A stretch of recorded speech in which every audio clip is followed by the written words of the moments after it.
So we have now acquired level 10 normal attack for Kaeya. I cap out at 174% attack, start at 106. Charge attack is 109 to 145. And finally, plunges do big PP damage.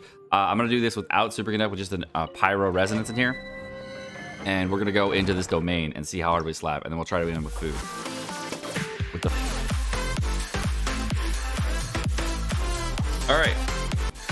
So the first fight we're going to do with Kaeya, the showcase is going to be the Childe fight, so you can kind of see the power of him, and then we're going to go into other things. Here we go.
Dun. All right, bro. Me and you, Childe. Today, I will be the hero. Yeah. Oh, fuck. Okay, Childe, you got nothing. Oh, no. Cryo applied, so now you're slow as fuck. I am a speedy motherfucker. Oh, okay, you know what? Just wait. All right. Okay, ow. Okay. Chi-Chi, attack. Take the damage.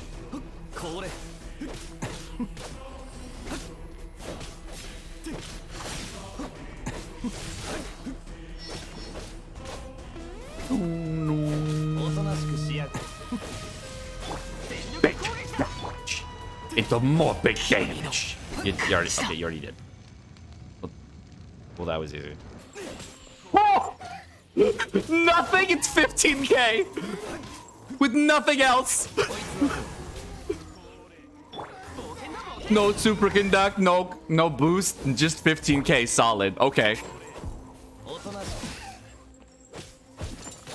Start with 9k autos. Dang, bro. Okay.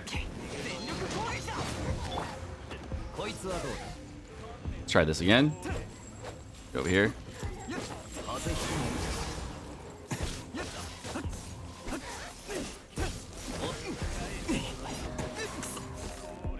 All right, it's time for healing. It's healing time, boys. He's already dead.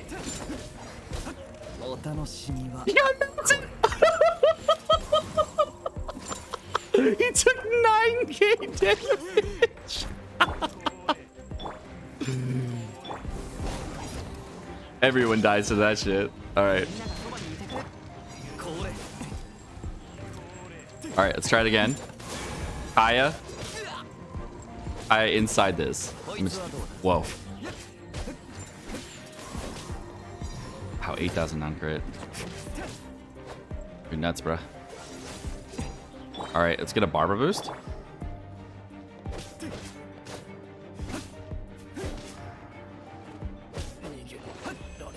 Man is a legend, just dropping bombs.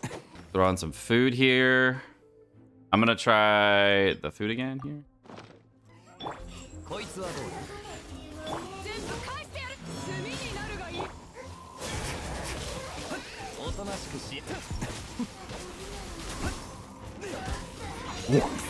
Hey, dude, bro.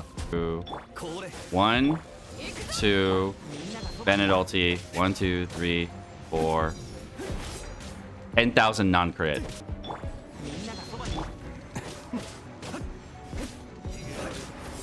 $11k non-crit. Okay, Bennett now. 1, 2, 3, 4. 25,000! Let's go! Finally! All right, so before we go into the video, of course, everybody wants to know my gear setup for Kaeya, and they want to know exactly what I am wearing. So right now on my Kaeya, I do have a level 90 Aquila Favonius because it is his best in-slot weapon for physical damage builds. If you are looking to build a physical Kaeya, it is definitely the best weapon to go. If you're looking for a 4-star weapon, the Black Sword is an exceptional weapon, but this is a free-to-play account, so it does not even have the Black Sword. So if you're looking for an alternative option, of course, that would be the prototype rank ward, or potentially even if going to the shop now and actually picking yourself up a Black Cliff Sword. Both of these swords are great options for Kaeya because they will also provide critical damage as well as attack percentage. If you're looking to build onto the Cryo Set, of course, the Black Cliff Longsword is a great weapon for you because you don't need a ton of critical chance to make that build viable. If you're not looking forward to putting that on one of your characters and you want to know if the prototype Rancor is a good option, the answer is yes. It is a very good option because it does provide a physical damage bonus, but the amount of physical damage that you get is really low in comparison to what you can get on the Aquila Favonius at max level, and the overall charge attack as well as defense that you get on this weapon is not the best, but it is a very high base attack weapon, so you can get a very large amount of damage on this weapon, and refining it is worth it. But the only other option that you do have is the Iron Sting. Now when Kaeya levels up, he does get a significant amount of energy recharge on his level ups, so the actual base stat that he does receive, which is kind of weird because you don't really need a ton of energy recharge on him and can focus on other things. My current Kaeya build is at 99.6% physical damage bonus, and it can provide a lot of damage against targets. This an artifact set is going to be a full Gladiator set, and I actually do not have great rolls. I actually have an okay plume for a Gladiator set, which has 1-2 rolls here and a roll here, but not really the best of all things. My overall plume, as you can see here, is not the best here, and actually I'm using a purple timepiece because I've never actually received an attack percentage roll on a Gladiator timepiece, but if I do end up getting one, of course I will use it. Going for the cup right here, I do have a physical damage cup with attack percentage rolls, elemental mastery, energy recharge, etc. But I haven't gotten a physical damage cup that does have the other rolls that I do need in order to give myself the most amount of damage. If I was looking for a really good way to get a lot of damage, what I would look for is a lot of things with critical rate, critical chance builds, etc., and going for more damage in that direction. As far as my headpiece goes, I have a critical damage headpiece on a Gladiator set with some crit rolls, but mostly rolled into flat attack, which is very unfortunate because I was looking to get something a little better. Stats-wise, I'm only at 23% crit rate, 142% crit damage in the showcase, and I'm getting a lot of my crit chance, of course, from my constellations, which I can get from C1 Kaeya, which gives me extra 15% critical chance. And if I do use a 2 cryo character buildup, I can actually use the elemental resonance from cryo in order to get myself a little bit more crit chance. If you're not aware, when you're using 2 cryo characters in your team, you can actually boost your critical chance by a total of 15% whenever you're targeting anyone or hitting anyone that is a frozen or affected by cryo. And this is of course the same bonus that you would get from Kaeya's Constellation 1, and of course the same bonus that you can actually get if you are looking all the way over at the Cryo Set. Now, many people ask me, why am I not using the Cryo Set on Kaeya? Well, the big difference between the two sets, between the Gladiator set and the Cryo Set, is twofold. The first thing is that you get an extra 18% attack, which is of course going to affect all your abilities equally and give you a very large amount of damage. And the second thing is that now you're basically between the 15% cryo damage bonus versus the attack percentage. Now you're choosing between somewhere between a 0 to 40% crit rate versus giving yourself 35% normal attack.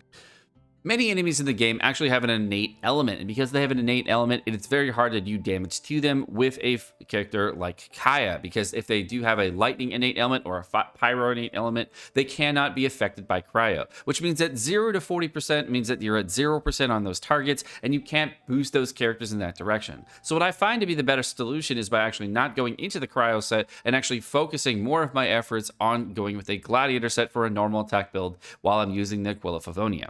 However, if I was using a different build and I wanted to go more in one direction for guaranteed crits on my overall build, I would be using something like the Black Sword along with the Icebreaker set and potentially just one cryo character in my team in order to give myself the most amount of damage on my Kaeya overall. Now that's the direction I would go personally with that overall weapon, but since I'm not using that weapon and I am using an Aquila Favonius, I opted to go with a Gladiator set because it's going to provide more damage. Now, the reason I know it's going to provide more damage is because when I've actually compared a lot of values between other players that are using level 6 talents on their normal attacks, level 8 talents on their normal attacks, the most amount of damage that I can see is that I'm able to crit a lot harder and hit more consistently if I'm using a Gladiator set. And the reason the Gladiator set is so powerful is because the 35% attack bonus, normal attack bonus that you're getting overall overall with Kaeya. And the reason that's so good to use for Kaeya is because of the way Kaeya's normal attacks work. He actually scales much higher than Jean, much higher than any other character in the game on just the flat normal attacks. So if I were to compare Albedo and every character in the entire game to Kaeya, you can see Albedo starting at 36 going up to 62. One of the lower characters in the game, go all the way over to Jean, who 48% going up to 79%, and go to Kaeya, where Kaeya is actually going to start all the way at 83% going to 88%. So you can see his normal attacks are actually much better than a lot of other characters. Now, one of the biggest complaints I get from people about Kaeya is that his attack speed feels really slow in comparison to other units. And this is the comparison between all attack speeds in the game versus Kaeya, so you can kind of see exactly how you can do this with other one-handed sword characters and what the attack speed difference is between them. What I have noticed is most of the 5 stars will attack marginally faster, and the 4 stars were pretty much on point. This means there's probably not too much DPS difference. So the number one question I get a lot of the time, besides what's your Kaeya build, what's everything there, is why do I not use Superconduct on Kaeya, on a physical-based character? So typically, what's really funny is most of my team compositions do not involve an electro character when I'm using Kaeya. And the main reason of that, you can actually see right here. So I'm going to put up a cryo particle, switch to Lisa, provide Superconduct, and now the cryo particle is going away. Now I have to wait until the entire time it's over and then start it up again, and then I can start attacking in order to get myself extra damage. Now the reason that's important is because the 2 ways his constellations as well as Kaeya's build works. There's a total of a 3 to 4 second window there where I'm not really able to attack and maximize my damage, because what happens for Kaeya is that he needs to have a cryo particle affected on the enemies in order to boost his critical chance rate through both his C1, the elemental resonance, and finally, which is the most important, the brand new cryo set. So if you are looking to do all those things and use Superconduct with a Kaeya, it's actually kind of problematic to keep a overall cryo particle up on enemies unless you're going to be switching back and forth. But the nice thing about Kaeya is that he actually is pretty forgiving with this, because of course he does have a very, very short cooldown on his E. What I find to be a better build for Kaeya is using him with the double pyro composition in order to give myself a melt composition, and I don't actually have to worry about any kind of enemy that I need to Superconduct. For example, when I'm fighting a giant like this one, where of course I'm gonna have reduced physical damage, as you can see here, and I'm not gonna be doing a ton of damage. So what I end up doing with Kaeya is actually just foregoing the ability to do damage and actually switching to a character like Amber to give myself a reaction-based hit, and that way I can get more damage on the enemy without actually having to worry about using any kind of Superconduct. What this also enables me to do is use other things like Bennett in the mix and actually get big damage on Bennett, and then switch between Kaeya and Bennett to give myself more of a supporting style build with Bennett, and then of course do lots of melt reactions with Bennett, because this is my favorite way to run him currently. Now, a Kaeya Q into a Bennett E does very, very well with the Cryo set or with the Gladiator set, because you're going to get a large amount of damage on it. But the Gladiator set is going to provide less overall damage from Kaeya as a support versus the Cryo set. So in conclusion, between the Gladiator set and the Cryo set, it really just depends on what weapon you're using and how you're using the character in order to bring out the sets to the max efficacy. I personally find the Cryo set to be not a viable option because of how long I've been using Kaeya and how annoying it is to keep a cryo particle up on enemies at all times, making it so that you're not going to get as much critical chance if you're using normals on Kaeya in a large amount of the sense of the game. Now, with Kaeya as a main DPS, I've actually beaten both sides of Abyss on the newest Abyss that just came out to the game on 12.3, and you can see it here, I've already beaten it. And one of the teams I end up using against with Kaeya is, of course, using it against these the treasure hoarders as well as Fatuis, etc. All this is going to be very, very good for Kaeya, because every time you're attacking these, they have very, very low physical resistance, if not negative physical resistance, depending on who you believe. And then you can do tons of damage. When against the shield wall minotaurs and the rock shield wall minotaurs, I typically use more of explosive type build, so I try to use instead of a Superconduct, I'll use an overload mechanic or potentially use Jin Yang to break shields and get myself more damage. All right, guys, my name's Sekapoko. Thank you so much for watching. I hope you guys enjoyed this video for Kaeya. If you guys did enjoy the video, of course, like, subscribe, all the fun stuff, and you guys have a great rest of your day. Peace.